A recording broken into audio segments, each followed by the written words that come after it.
Hello, and welcome to the Citizen Preparedness Corps' Disaster Preparedness. What do you need to know? New York State's Guide for Citizen Safety in an Emergency. Created by Governor Cuomo in 2014, the Citizens Preparedness Corps gives residents the knowledge and tools they need to prepare for emergencies and disasters, respond accordingly, and to recover as quickly as possible. As you move through this presentation, you will learn important concepts and techniques for dealing with emergencies and keeping your family safe. Please take your time with this material and take advantage of all the resources listed in this presentation to better protect yourself and those around you in an emergency. By the end of this presentation, you should be able to identify the types of hazards which could affect you and your family, know how to begin preparing an emergency plan for your household, and know how to put yourself, your family, and your community in a better position to recover from a catastrophic event. The agenda for this presentation is as follows. Part 1, preparing your plan. Part 2, you are a first responder. Part 3, recovery is a process. Before we begin, you should be aware of the types of hazards that you will need to think about throughout this presentation. Think about the state, your community, and your home, as each will help you focus on a different set of potential situations that you could face. There are 4 types of potential hazards in New York State, and although some are mainly seasonal events, most can occur at any time. There are natural hazards, such as hurricanes and tropical storms, tornadoes, storms with severe wind and heavy rain, snow and ice, flooding and fire, human-caused hazards such as a bomb threat, terrorism, cyber attack, an active shooter, or domestic violence. There are also technological hazards such as power failures, airplane crashes, dam or levee failures, and train derailments. Finally, there are biological hazards such as infectious diseases, contaminated food, and animal disease outbreaks. Given the wide array of threats which put our state at risk, every New Yorker needs to be prepared for any number of types of hazards and situations where everyday needs may not be readily available. Planning and acting with common sense can make all the difference in a dangerous situation. Part 1, preparing your plan. During an emergency, it is always better if you have a plan you can use to guide your response. Being prepared takes 3 simple steps. First, sit down with family members and work together to develop a family emergency plan. Second, prepare your family and your home by learning about techniques and resources to stay safe. Third, practice your plan. Involve all family members and practice the plan to improve it over time. We begin with developing a family emergency plan. Ask yourself and your family these questions. What potential hazards could affect us? Detail the types of potential hazards in your specific area and what impacts they may have on your home, neighborhood, work, or school. Next, think about what is likely to happen with each hazard. Your plan should provide basic steps to address the situations these hazards cause. Finally, keep your family emergency plan simple, so it's easy for all to remember during stressful emergency situations. Now think about who you may be planning for in your family, for example, such as babies or infants, the elderly, or pets. Are there concerns or medical needs that need to be addressed? Does anyone in your family need special equipment or have special dietary needs? What emergency supplies does your family need for daily living?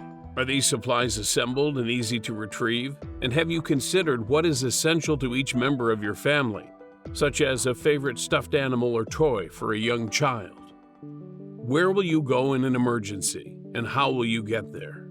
Make sure all family members are familiar with escape routes from your home, work, and places you visit.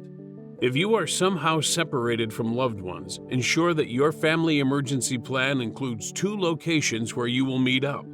You should pick 2 locations, one near your home and another outside the community, and ensure that family members are familiar with evacuation routes from your community. Think about how your family members will stay in contact with each other in an emergency. Ask an out-of-town relative or friend to be your point of contact, or choose an organization for everyone in your family to contact. And don't forget about social media. which can be helpful for communications in an emergency, even if it's just to let others know you are safe. Another important part of emergency planning is knowing where to get information. New York State uses the Emergency Alert System, or EAS, and Wireless Emergency Alerts, or WEA, to provide critical information to people in an emergency. NOAA weather radios broadcast up-to-the-minute weather information, so it's good to have one on hand. Warning sirens near places such as dams and nuclear power plants are designed to alert nearby residents of emergencies involving those facilities. And of course, social media can again be an important tool for learning more about an emergency. Remember that services and plans likely exist for those organizations with which you are already involved, such as schools, workplaces, daycare centers, elder care, or senior citizen centers and babysitters. Talk with representatives from these organizations to supplement and align your emergency planning efforts. If you're looking for additional support, local emergency management officials can be tremendous resources who can help with your emergency planning. Other resources include community-based volunteer opportunities, community emergency response teams, or CERT teams, local first responders, such as volunteer or career fire and EMS agencies, faith-based organizations, and long-standing disaster relief organizations such as the American Red Cross. These organizations can assist you with updated information or locating services such as shelters, food banks, or emergency medical treatment and other services that may be needed within the community. Once you have your plan established, the next step is to prepare your home and your family by learning about techniques and resources to stay safe.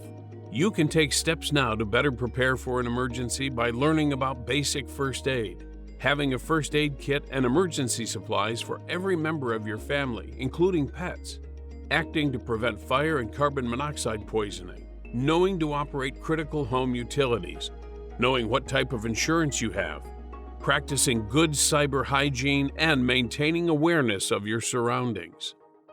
One of the most important things you can know in an emergency is first aid. Sign up for first aid CPR classes to learn how to respond to common medical injuries, including bleeding, burns, poisoning, shock, and respiratory emergencies. You may also wish to obtain additional certifications for AED, Stop the Bleed, and Narcan training. If you know how to stop bleeding, you can save a life. In the event of a major emergency services may be stretched thin, and it could take more time to restore utilities and other services. It is important that all family members be prepared to survive without assistance for 7 to 10 days. Take the time now to identify and collect supplies, because when the event happens, it's already too late. Monitor your supplies and replace items when they expire. For a list of potential supplies and for more information, go to prepare.ny.gov. Speaking of supplies, it's also a good idea to prepare a small go kit that you can take with you if you need to leave quickly.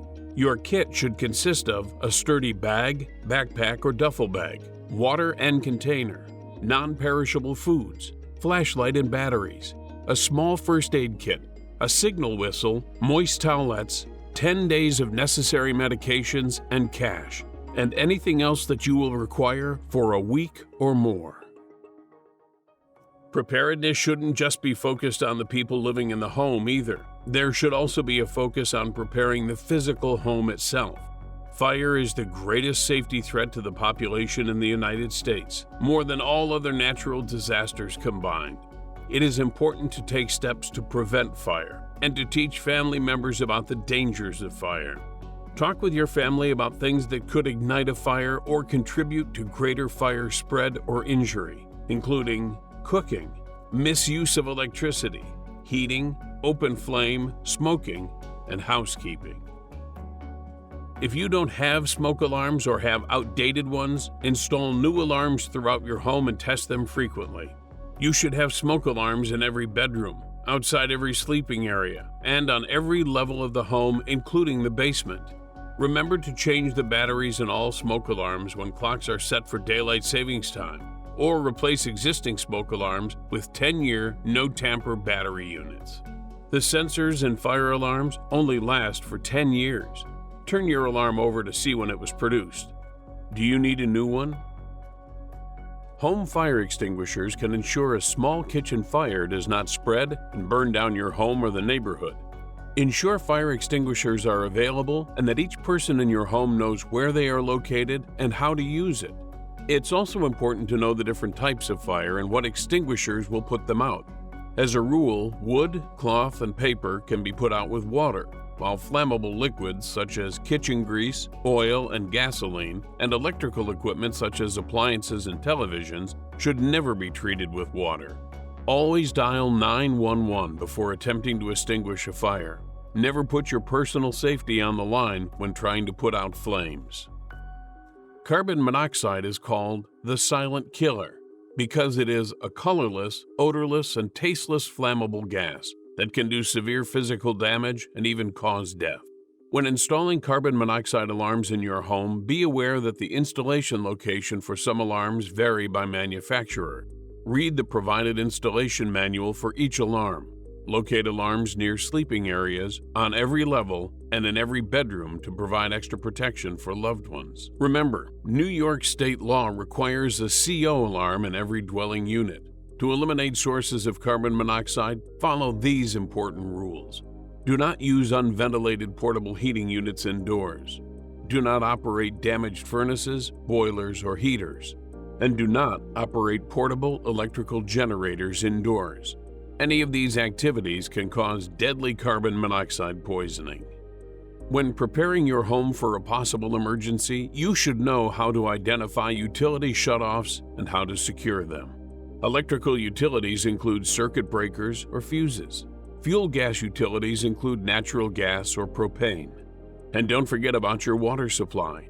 Check your tools. Do you have the right ones available to complete these tasks?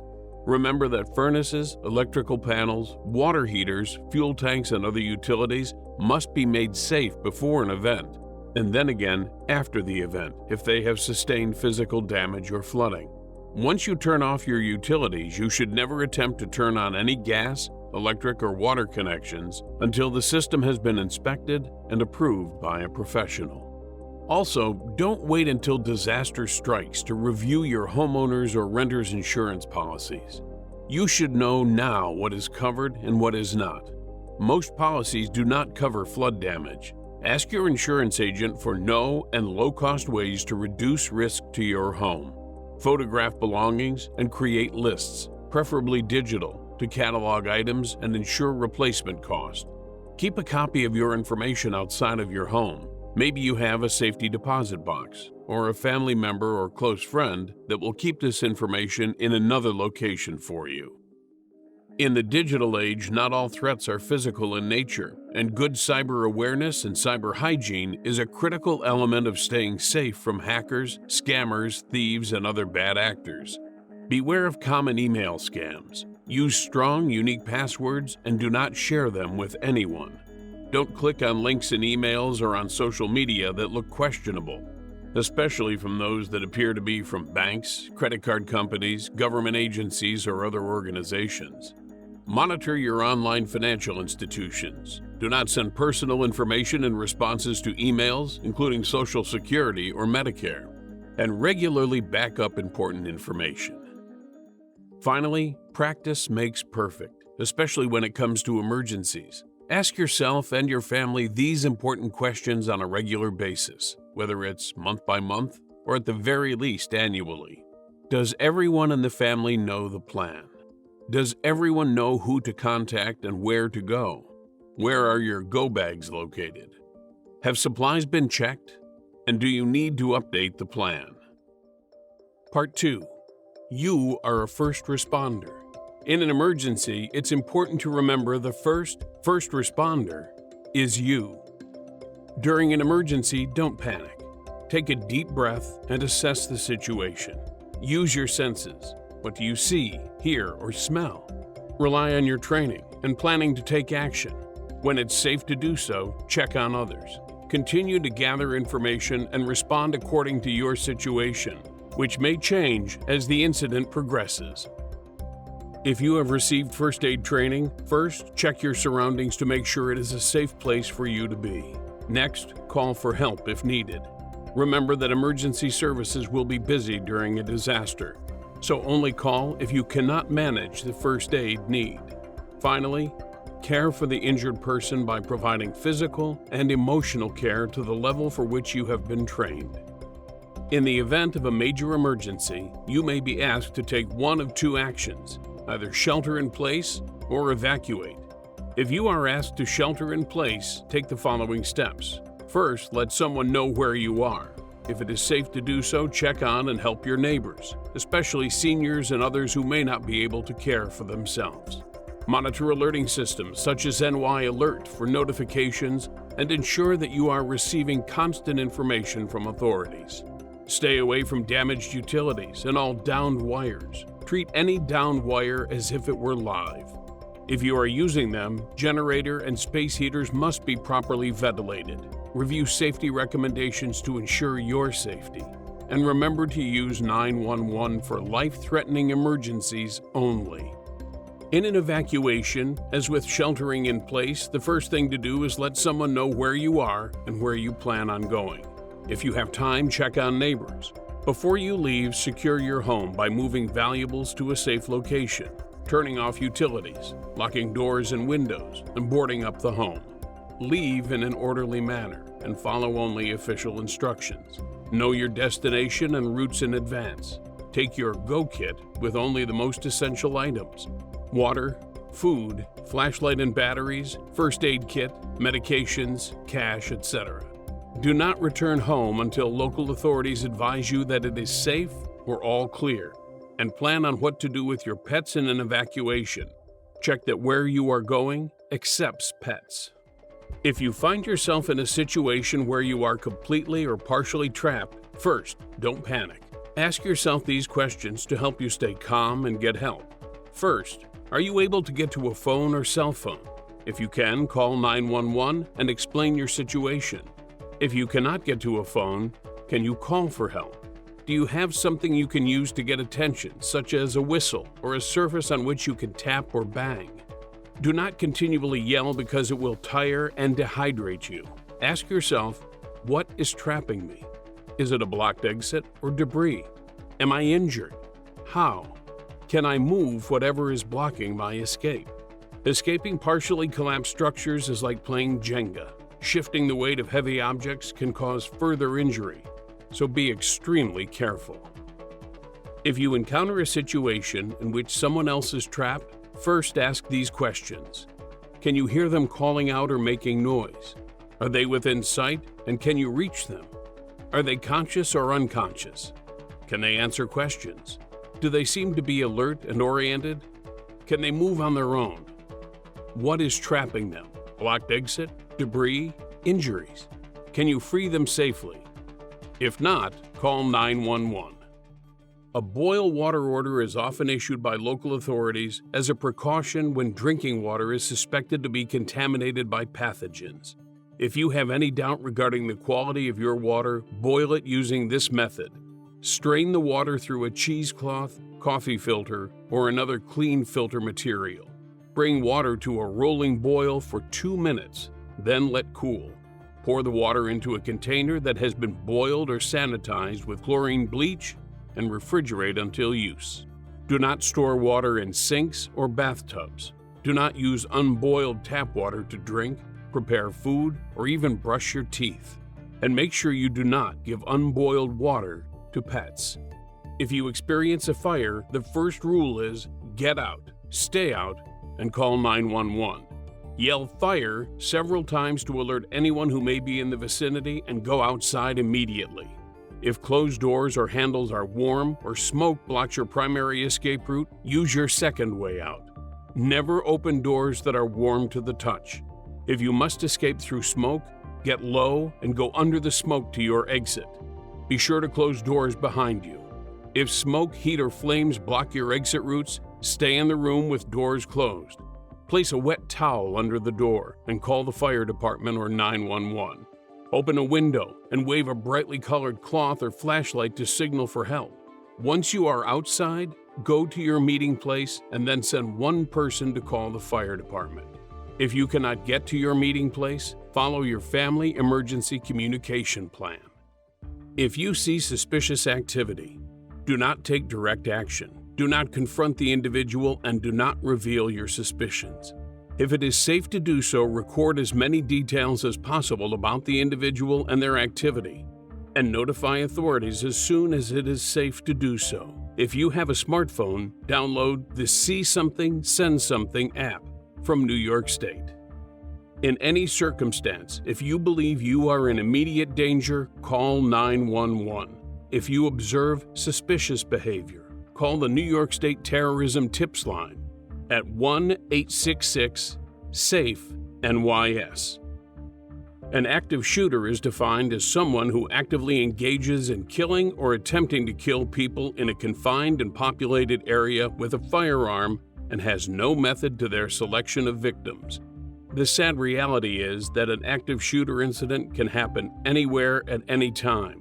That's why it's so important to stay aware and alert whenever in a location where people are gathered, such as a shopping center, hospital, office building, club or restaurant, school, fair or festival, or house of worship. Most active shooter situations are over within 10 minutes, sometimes before law enforcement arrives. Individuals must be mentally and physically able to deal with an active shooter situation. Remember these 3 words: run, hide, fight. Run. Look for an accessible escape path and create distance between you and the shooter. Hide. Buy yourself time. Silence your cell phone if you can. Hide behind something that hides you and would stop a bullet. Lock and/or block doors. Fight. When your life is in imminent danger, as a last resort, fight with all your might. It's important to remember that the order of these actions does not matter here. You should evaluate your own individual situation and determine which response is best for you in that moment. Sometimes you may run, then hide, then run again. You may need to hide, then fight, and then run. Do what works for you in your situation. In an active shooter situation, the responding police will go immediately to the area where shots are being heard or were reported. They will likely bypass non-threatening persons, including injured people. Therefore, you are responsible for your own safety and first aid if necessary. Take care of yourself first and others second. 8 minutes, or 480 seconds, is the time within which an active shooter situation typically begins and ends, less than 10 minutes. New York State and the State Preparedness Training Center in Oriskany have produced an important video that talks about what you can do in an active shooter situation. Visit youtube.com/NYS DHSES to view the video. Part 3. Recovery is a process. Recovery may not be immediate. Remember, you have just experienced a traumatic incident. Programs to assist survivors may require paperwork. You may need to replace your identification or documentation. Be prepared for scams, and remember to take care of your needs. After a disaster, once authorities give the all clear, follow these steps to safely return home. First, do not return home until the area has been declared safe by local officials. Let someone know that you are returning and let them know when you have arrived. Check your home for obvious structural damage before entering, and, if you are unsure, consult with a professional. Utilities may have to be checked by a professional and inspect appliances before turning them back on. Do not attempt to turn on any gas, electric, or water connections. Assume all downed wires are live and dangerous. Document and photograph damage to your property. Contact your insurance company as soon as possible. There may be a wait list for inspection of damages and repair estimates.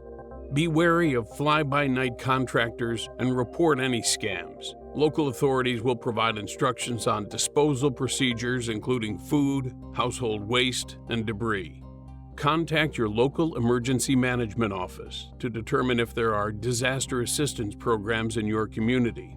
And pay close attention to any program requirements and documentation. When making repairs to your home, consider improvements that will reduce the likelihood of similar damage happening again.